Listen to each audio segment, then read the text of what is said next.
Sabi nila, balang araw darating ang iyong tanging hindi hiling. Love is something I never truly understand and have taken very lightly until I met you. I will forever thank you for opening my eyes and showing me what true love really is.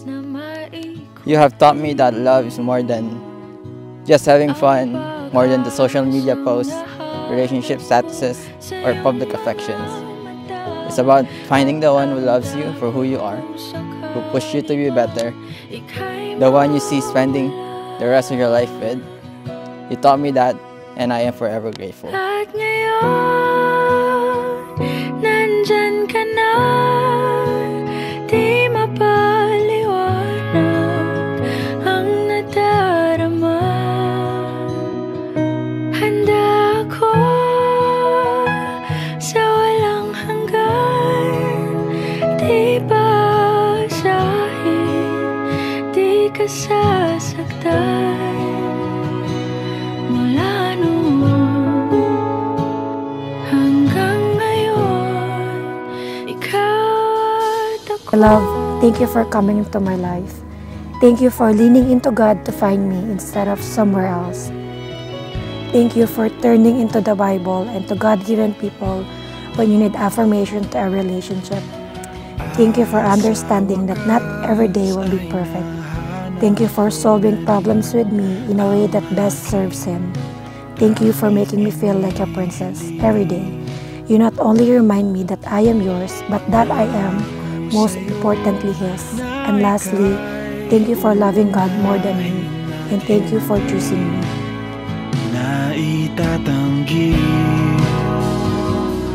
ang tadhanang nahanap ko sa iyong pagmamahal. Sa pag-ibig natin na magtatagal. At ngayon, nandyan ka na, di mapaliwanag. I will love you forever and always, the one thing that will never change. A lot of things are constantly changing, but my love for you won't. I promise to always make you smile every single day, to be by your side no matter what circumstances are, and to love you more and more each day. I love you and you are my God's best. With love, Patrick. Hanggang ngayon, ikaw at ako.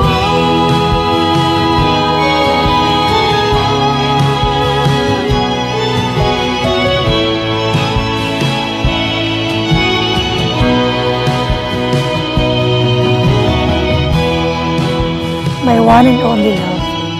When you came into my life, I wasn't ready. I was scared of mistakes, scared of disappointments, scared of disappointing my family, myself, and most especially the Lord. But I can still clearly remember the word that God has imparted to me in 1 John 4:18. There is no fear in love because perfect love drives out fear. And from then on, I know that you are my answered prayer. Mag-iisa sa hirap at ginhawa, iibigin ka mula noon hanggang ngayon.